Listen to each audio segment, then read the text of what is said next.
नमस्कार, पिंकल मेहरा डोगरा जर्नलिस्ट। इस समय की जो बड़ी जानकारी आ रही है वो सुप्रीम कोर्ट से जुड़ी आ रही है और केंद्र सरकार से जुड़ी आ रही है। आपको बताते चलें, सुप्रीम कोर्ट ने एक मामले की सुनवाई के दौरान जो है कि एक टिप्पणी की है और उन्होंने कहा कि सुप्रीम कोर्ट में केंद्र को फटकार लगाई है कि केवल मुफ्त राशन के बजाय केंद्र सरकार जो है वो अधिक नौकरियों पर ध्यान दे। जी हाँ, जो जानकारी मिल पा रही है कि सुप्रीम कोर्ट ने खाद्य सुरक्षा अधिनियम के तहत गरीबों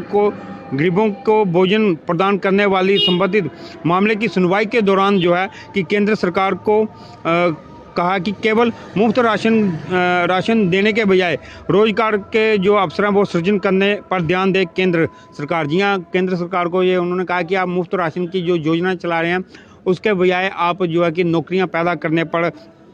ज़्यादा जोर दें। आपको बताते चलें कि जो जानकारी मिल पा रही है कि शीर्ष अदालत ने कहा कि अगर बड़े पैमाने पर मुफ्त राशन देने की जो मौजूदा प्रथा है वो जारी रहती है तो राज्य सरकारों को लोगों को खुश करने के लिए राशन कार्ड जारी करती रहेगी, क्योंकि उन्हें पता है कि ये अनाज प्रदान करने की जो जिम्मेदारी है वो केंद्र की है। अदालत ने यह भी सवाल उठाया कि क्या राज्यों को उस राशन कार्डों के लिए भुगतान करना चाहिए जिन्होंने लगातार ये जो जारी करते रहते हैं। जी हाँ, उन्होंने कहा कि अगर मुफ्त राशन की जो योजना है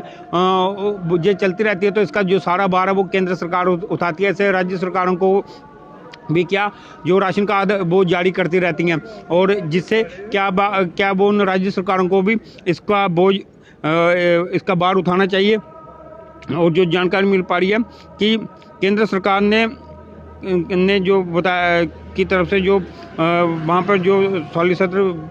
थे जनरल तुषार मेहता ने अदालत को बताया कि सरकार राष्ट्रीय खाद्य सुरक्षा अधिनियम 2013 के तहत 80 करोड़ गरीब लोगों को गेहूं, चावल और अन्य आवश्यक वस्तुओं के रूप में मुफ्त राशन प्रदान करती है। हालांकि याचिकाकर्ता के अधिवक्ता